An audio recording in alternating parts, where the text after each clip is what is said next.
बिस्मिल्लाहिर्रहमानिर्रहीम। स्टूडेंट्स अस्सलाम वालेकुम। उम्मीद है आप सब लोग खैरियत से होंगे। तो हाजिर हैं एक नई असाइनमेंट फिज़िक्स 301 की असाइनमेंट 1 फाल 2025। बहुत ही मुश्किल है ये असाइनमेंट के क्वेश्चंस, काफ़ी ज़्यादा जो है वो दिमाग खपता है इन पे। तो कोशिश तो की है कि सारे इंशाल्लाह करेक्ट वे में जो है वो सॉल्व किए जाएँ। बाकी अगर किसी स्टूडेंट को भी कोई मसला नज़र आया तो वो करेक्ट करे इसको। और दूसरा ये है कि व्हाट्सएप नंबर मेरा होगा, उस पे कॉन्टैक्ट करके मुझे भी बता दे। बाकी अपनी तरफ से इंशाल्लाह ताला कोशिश है कि ये 100% करेक्ट है। बाकी फिर भी इंसान है, कोई ना कोई गलती हो जाती है। तो वीडियो शुरू करने से पहले आपसे यही रिक्वेस्ट है कि जो भी इस वीडियो पर आए चैनल को लाजमी प्लीज़ सब्सक्राइब करें। 5 मैथमेटिक्स को लाजमी सब्सक्राइब करें। इसको आज असाइनमेंट को करते करते काफ़ी टाइम लगा है, यकीन करें। तो स्टार्ट करते हैं। इसका पहला क्वेश्चन, 3 क्वेश्चन है इसके, 25 नंबर की असाइनमेंट है। तो उन्होंने 3 जो है वो हमें तीनों की तीनों जो हैं वो हमें सर्किट डायग्राम दी हुई हैं, जो कि बच्चों को समझ ही नहीं आती। तो ये है कि अब हमने इसमें जो है वो इसमें हमने इक्विवेलेंट रेजिस्टेंस फाइंड करनी है। और दूसरा हमने करंट थ्रू जो 3 ओहम और पावर डिसिपेटेड इन 3 ओहम, ये जो 3 ओहम वाली रजिस्टर लगा हुआ है इसमें हमने करंट फाइंड आउट करना है। और दूसरा हमने इसमें जो है वो पावर डिसिपेटेड जो है वो हमने फाइंड आउट करनी है। वो मैं आपको फार्मूले और चीज़ें बताता जाऊंगा साथ साथ। ठीक है, ये एक 20 वोल्ट का सोर्स है, बैटरी लगी हुई है, एक 3 ओहम का रजिस्टर लगा हुआ है। ठीक है, फिर ये सीरीज़ में है, इसके हिसाब से ये 3 ओहम का जो है ना वो इस पूरे सिस्टम के हिसाब से ये सीरीज़ में लगा हुआ है। और ये जो 3 है वो पैरेलल में लगे हुए हैं। ये 3 रजिस्टर जो हैं वो पैरेलल में है, एक 4 ओहम का है, एक 8 का है और दूसरा तीसरा भी 8 का है। ठीक है, ये ग्राउंड सोर्स है हमारा, यहाँ पे वोल्टेज 0 होता है। ये करंट्स की डायरेक्शन दी हुई है, I1 I2 I3। ठीक है, I4 यहाँ पे है और I5। ठीक है, ये यहाँ पे आप I4 कर लेंगे यहाँ पे। ठीक है, तो चलिए स्टार्ट करते हैं। सबसे पहले हम देखेंगे कि after the series 3 ohm top, जो सीरीज़ में ऊपर 3 ओहम वाला हमारे पास रजिस्टर लगा हुआ है टॉप पे, the top node feeds 3 registers to ground in parallel. कहता है कि जो 3 ओहम वाला रजिस्टर है ना वो किन को फीड करता है, 3 ऐसे जो पैरेलल में लगे हुए हैं, 3 ऐसे रजिस्टर जो कि पैरेलल में लगे हुए हैं वो उनको फीड कर रहा है ये 3 ओहम वाला रजिस्टर्स। ठीक है, ये चीज़ वो लिखी हुई है। और उनकी resistance 4 ohm 8 ohm and 8 ohm, ये तीनों पैरेलल में लगे हुए हैं। अगर ये इसके हिसाब से देखें तो ये और ये पूरा सर्किट जो है वो सीरीज़ में है, लेकिन ये तीनों पैरेलल में लगे हुए हैं। ठीक है, तो अब हम क्या करेंगे, equivalent resistance RT by the 20 volt source, हम इक्विवेलेंट रेजिस्टेंस फाइंड आउट करेंगे। तो पैरेलल कम्बिनेशन में सबसे पहले हम देखेंगे, पैरेलल में हम 1 बटा करके यानी उल्ट कर देते हैं उसका, 1/R parallel 1/4 plus 1/8 plus 1/8, 3 register थे ना पैरेलल में, तो हमने उनकी रेजिस्टेंस इस तरह फाइंड आउट करेंगे 1 इस तरह करके। तो 0.25 0.125 0.125 इनको प्लस करें, ये 2 ओहम के बराबर आ जाएगा। यानी कि जो पैरेलल में रजिस्टर लगे हुए हैं उनकी रेजिस्टेंस हमारे पास 2 ओहम आ गई, सबको हमने सम आउट कर दिया। नेक्स्ट हम चलते हैं टोटल विद 3 ओहम सीरीज़, जो कि अब सीरीज़ में 3 ओहम वाला सीरीज़ में जो लगा हुआ है ना उसके साथ हम टोटल करेंगे ये 2 ओहम वाले का।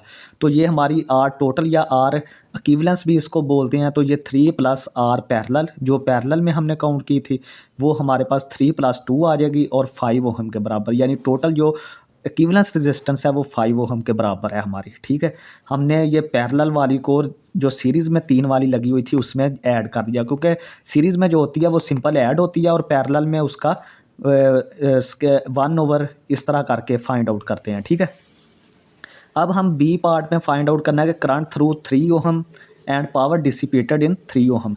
टोटल सोर्स करंट अब कितना है, I total is equal to 20 volt over RT। 20 volt हमारा करंट था और टोटल रेजिस्टेंस हमारी 5 थी, ये 4 एम्पेयर करंट आ गया। ठीक है, अब पावर इन 3 ओहम किसके बराबर है, P is equal to I square R। I हमारे पास कितना है, 4 का स्क्वायर इंटू 3, हमारे पास 16 ज़रबे 3 48 वाट आ गया, पावर 48.0 वाट आ गया। अब चलते हैं नेक्स्ट क्वेश्चन 2 पर। इसमें भी हमारे पास सही एक मुश्किल सा सर्किट दिया हुआ है, बस थोड़ा सा कोशिश करें। मेन चीज़ आपने क्या करनी है कि इनके जो नोड्स हैं और क्वेश्चन नंबर 3 में मैश पॉइंट है, आपने उनको लेबल करना है और उनको थोड़ा सा ब्रीफ करना है। ये आपकी असाइनमेंट का हिस्सा है। मेन चीज़ आपने ये चीज़ करनी है, ठीक है। तो क्वेश्चन 1 में तो आपको वो सर्किट डायग्राम सिर्फ डाटा लेने के लिए दी हुई थी, लेकिन इसमें हमने ये करनी है, डिस्क्रिप्शन करनी है कि ये नोड हमने VA ले लिया, ये VB ले लिया, ये VE ले लिया और ये VC ले लिया, ठीक है। इसकी 1 ओहम रेजिस्टेंस, इसकी 4, ये गिवन है। बाकी हमने सिर्फ नोड जो है ना वो करने हैं। और V इज़ इक्वल टू 0, ये जो ग्राउंड नोड होता है ना, इसकी जो इसका वोल्टेज होता है वो 0 होता है, ठीक है। ग्राउंड नोड जो ये नीचे की तरफ है, तो इसका जो सोर्स वोल्टेज है वो 30 वोल्ट है और इसका जो है वो 3 एम्पेयर करंट जा रहा है VC को फ्रॉम द ग्राउंड, ठीक है। ये देखें ऊपर की तरफ तीर की डायरेक्शन है। बाकी हम देखते हैं कि ये मैं सबको एक्सप्लेन कर देता हूँ अकेले अकेले के किसका क्या मतलब है। जो नोड हमने लिए हैं ना, VA VB VE VC, तो हेयर ग्राउंड बॉटम रेल, ये जो ग्राउंड वाली है ना, इसके वोल्टेज 0 होते हैं, 0 वोल्ट मैंने लिख दिया, ठीक है। अब VA अगर तो इसके साथ कोई रजिस्टर नहीं लगा हुआ है, सिंपल करंट वाला वोल्टेज वाला सोर्स लगा हुआ है, तो इसके जो वोल्टेज होंगे ना A के, वो इसके ही बराबर आ जाएंगे। ये आपने याद रखना है, ठीक है। सिंपल आपने VA जो है वो 30 वोल्ट के बराबर कर देना है, क्योंकि इसके साथ इस तरफ कोई जो है वो रजिस्टर नहीं लगा हुआ, ठीक है।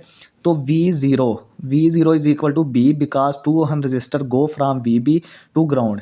ये देखें, अब VB जो हमारा है ना, VB हमारा वो एक ग्राउंड 2 ओहम के रजिस्टर से गुजरकर ये ग्राउंड हो जाता है। यहाँ से VB से एक रजिस्टर आगे लगा हुआ है ये वाला, तो ये यहाँ से जाके ग्राउंड हो जाती है ये चीज़। तो VB जो है वो हमारा V0 के बराबर आ गया, क्योंकि जो चीज़ ग्राउंड हो जाएगी उसके वोल्टेज 0 हो जाएंगे। तो VB भी हमारा ग्राउंड हो रहा है 2 ओहम से गुजरकर, तो ये V0 is equal to VB। ये मैंने लिख दिया कि ये क्योंकि 2 ओहम रजिस्टर से गुजरकर VB ग्राउंड तक जा रहा है, तो ये भी V0 VB बराबर आ गया, ठीक है। After 4 ohm there is a VE and next VC add plus and negative terminals of diamond. ये देखें, ये हमारे पास एक और सोर्स लगा हुआ है डायमंड शेप का, ठीक है। इसके जो दोनों तरफ है ना, हमने एक एक नोड ले लिया, यहाँ पे VE लिया, यहाँ पे VC ले लिया, ठीक है। तो यहाँ पे अब क्या होगा कि VE माइनस VC, ठीक है। जो पॉजिटिव के साथ होगा उसके साथ पॉजिटिव, माइनस ये VC जो है वो माइनस वाली तरफ है, तो VE माइनस VC ये किसके बराबर है? ये देखें, ये 2V0 हमें एक वैल्यू दी हुई है यहाँ पे उसने पिक्चर में, तो ये 2V0 के बराबर है। तो V0 हमने किसके बराबर पढ़ा था? VB के, तो इसको हमने VB के बराबर कर दिया, ठीक है। तो ये थी इन नोड्स की थोड़ी सी डिस्क्रिप्शन, ये आपने लाजमी देनी है और पिक्चर डायाग्राम बना के आपने लेबल करना है, ठीक है। इन नोड्स को लेबल करना है, ये आपके क्वेश्चन का हिस्सा है, आपको नंबर इसी वजह से मिलेंगे, ठीक है। तो नेक्स्ट हम चलते हैं students. VC is connected to 16 ohm register and go to ground, ठीक है। जो VC हमारा है वोल्टेज नोड VC जो है नोड, वो एक 16 ओम रजिस्टर से कनेक्ट होकर ग्राउंड हो जाता है, ठीक है। तो 3 ohm current from ground up into VC node को एक 3 एम्पेयर का करंट जो है वो ग्राउंड से मिलता है, ठीक है। ये मैंने आपको उस पिक्चर में दिखाया भी होगा, यहाँ पे ये देखें, ये यहाँ से ग्राउंड से 3 एम्पेयर का करंट इस VC को जा रहा है, ये ऊपर की डायरेक्शन लगी हुई है, ठीक है। तो नेक्स्ट हम चलते हैं। अब अननोन नोड्स हमारे कौन कौन से हैं? वो VB है, VE है, VC है।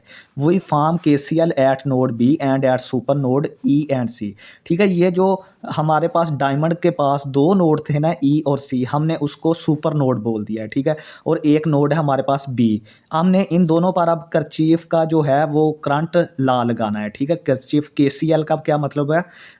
किरचॉफ करंट लॉ, ठीक है। तो हम पहले E एंड C पर लगाएंगे। E एंड C पे लगाने से हमारे पास क्या आएगा? ये देखें, यहाँ से VE और VB, ठीक है। VE के साथ पॉजिटिव है और ये इस तरफ जाएंगे, माइनस VB हो गया। तो इनके दरमियान जो रजिस्टर है ना, वो आपने नीचे लिखना है। रजिस्टर जो होता है वो आपने नीचे लगाना होता है। तो इनके दरमियान 4 का रजिस्टर है, तो 4 नीचे लग गया। नेक्स्ट है हमारे पास प्लस VC। अब वीसी की बात करते हैं। वीसी हमारे पास जो है उसके साथ रजिस्टर लगा हुआ है 16 ओम का, ठीक है। तो इसके आगे कोई भी रजिस्टर नहीं है, ठीक है, नोड नहीं है, तो वीसी ओवर 16 आ गया। तो ये करंट किसके बराबर होता है, टोटल करंट जो होता है, ठीक है। वोल्टेज जो होते हैं वो किसके बराबर हो जाते हैं, फिर हमने करंट के बराबर करने होते हैं। तो करंट हमारा उस तरफ 3 एम्पेयर था, वो मैंने आपको दिखाया है। तो यहाँ से आप सारी इक्वेशन को 16 से मल्टीप्लाई करके इसको सॉल्व करें, और ये 4VE minus 4VB plus VC 48, हम इसको इक्वेशन 1 बोल देंगे, ठीक है। नेक्स्ट हम करेंगे कि KCL at node B. Node B पे KCL क्या होगा, ठीक है। नोड बी पे हमारे पास VB माइनस VA, VB वैसे ही आ जाएगा, और VA की वैल्यू ये मैंने 30 वोल्ट आपको यहाँ पे बताई है, ये देखें, ठीक है, ये मार्कर है यहाँ पे। और इनके दरमियान कौन सा रजिस्टर है, 1 ओहम का, ठीक है, VB और VA के दरमियान। तो ये देखें हमने VB माइनस 30, VA की वैल्यू, और ये 1 आ गया, प्लस VB माइनस VE, ठीक है। ये देखें यहाँ से VB माइनस VA आ गया, और इनके दरमियान रजिस्टर कौन सा है, 4 वाला, तो इसके नीचे 4 आ जाएगा, ठीक है, ये वाला 4 आ गया, प्लस VB बटा 2। अब ये जो VB है इसको भी एक रजिस्टर लेके जा रहा है ग्राउंड की तरफ, जिसकी वैल्यू 2 है,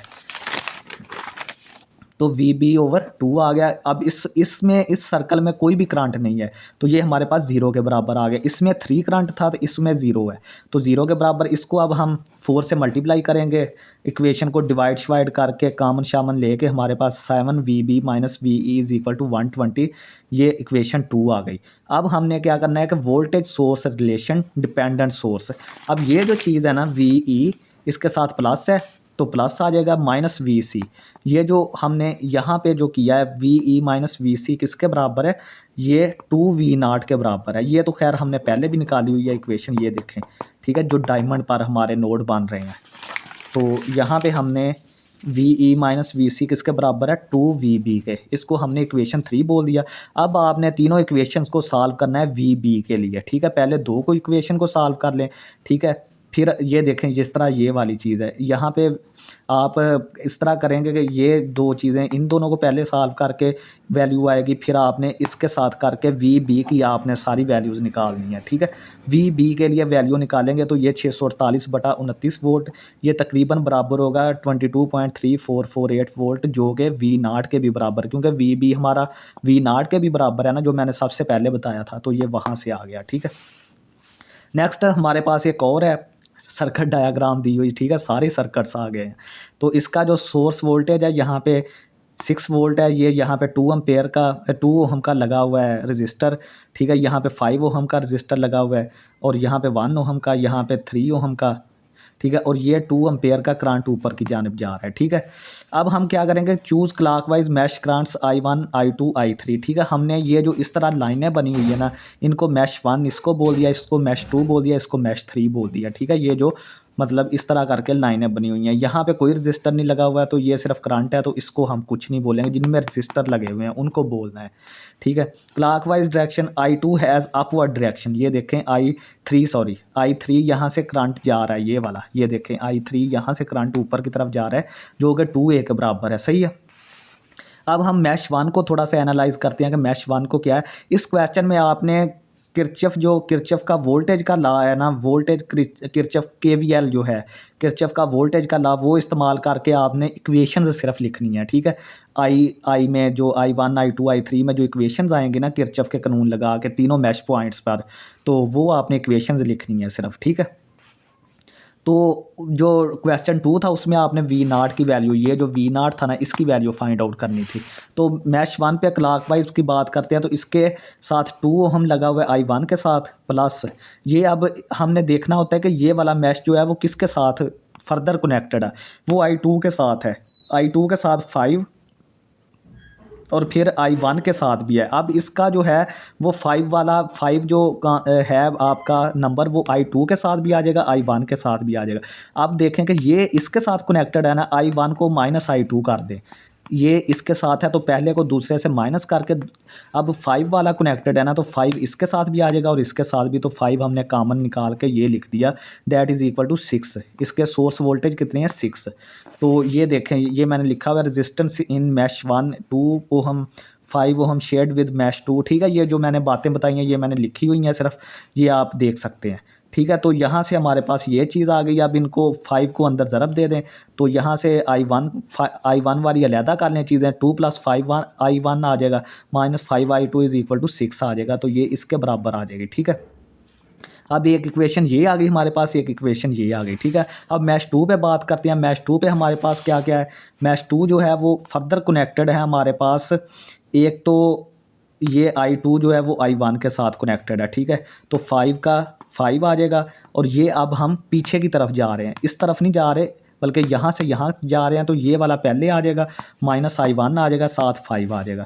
एक जो है I2 वो इसके साथ 1 ओहम रजिस्टर के साथ कनेक्टेड है, तो 1 हमारे पास आ जाएगा I2 - I3, ठीक है। I2 - I3 वाला, ठीक है, ये वाली चीज़। तो यहाँ से आपने +3 जो है वो I2 - I3 आ जाएगा, ये देखें +3 हमारे पास I2 - I3 आ जाएगा। यहाँ से ये 3 जो है ये वाली 3 × I2 - I3, ये I2। अब ये चीज़ देखें कि ये चीज़ इसके साथ भी कनेक्टेड है, इसके साथ भी कनेक्टेड है, ये इस वजह से ये सारी इक्वेशंस आई हैं। ये 0 के बराबर, यहाँ पे कोई सोर्स वोल्टेज नहीं है, 0 के बराबर। तो यहाँ से -5 I1 + 5 + 1, ठीक है। इसको आप अंदर मल्टीप्लाई कर दें, I1 को अलहदा कर दें, I2 को अलहदा कर दें, I3 को अलहदा करके ये इक्वेशन आ जाएगी हमारे पास तीसरी जो है, ठीक है। तो तीनों इक्वेशंस हमारे पास आ गई हैं। एक ये इक्वेशन है, एक ये इक्वेशन है, और एक ये वाली इक्वेशन है, ठीक है। इनको आप देख लें। और अभी ये हमारी वीडियो ख़त्म हो गई है, तीनों क्वेश्चंस हल हो गए हैं। तो प्लीज़ अगर किसी को कोई मिस्टेक नज़र आए तो वो ख़ुद भी करेक्ट करे और व्हाट्सएप पे मुझे भी बताए, ठीक है। असाइनमेंट आपकी काफ़ी मुश्किल थी, अपनी तरफ से तो कोशिश की है कि सारी सही तरीके से किया जाए, बाकी अल्लाह ताला खैर करेगा। बहुत शुक्रिया स्टूडेंट्स, अल्लाह हाफिज़।